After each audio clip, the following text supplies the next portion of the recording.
मुगलों ने भू राजस्व का निर्धारण तो जिन्स के रूप में किया, किंतु उसकी वसूली वे नगद में करते थे।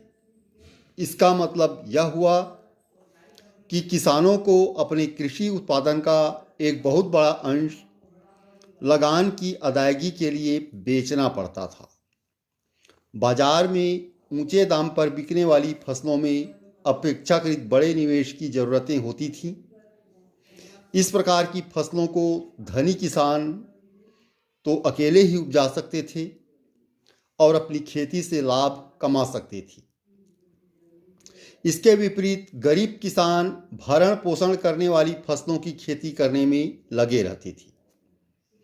उन्हें राज्य द्वारा निर्धारित लगान अदा करने के लिए प्रायः गांव के साहूकारों की शरण में जाना पड़ता था और पैसा उधार लेना पड़ता था।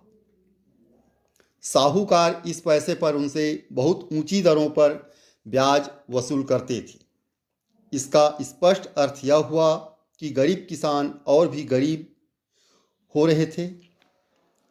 इसके अलावा कृषक समुदाय के अंदर जातिगत विशिष्टता भी मौजूद थी। इसकी पुष्टि इस तथ्य से होती है कि कृषक समुदाय में विभिन्न जातियों के किसान होते थे। इसमें ऊंची जातियों के भी किसान होते थे और आम जैसे रेजा रियाया और अन्य कृषक जातियां भी होती थीं।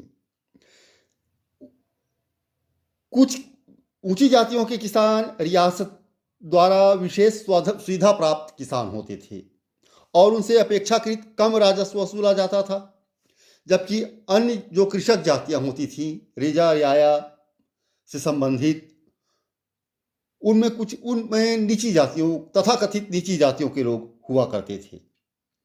कृषि उपज पर निर्भर कई विभिन्न अधिकारों को देखते हुए समान विशेषताओं वाले एक कृषक वर्ग की बात करना बहुत कठिन है। मोटे तौर पर उसमें एक खुद काश्त किसान था, अर्थात ऐसा काश्तकार जो अपनी स्वयं की जमीन पर खेती करता हो और जिसकी जमीन उसी गांव में स्थित हो जिसका कि वह निवासी हो। खुद काश्त कम राजस्व देने वाले किसान थे, अतः आइन अमल गुजार को इस बारे में आश्वस्त कराने का निर्देश देता है कि रैयत काश्त भूमि खुद काश्त में बदली नहीं गई है। पाही काश्त किसानों की एक दूसरी कोटि थी। खुद काश्त किसानों की तरह पाही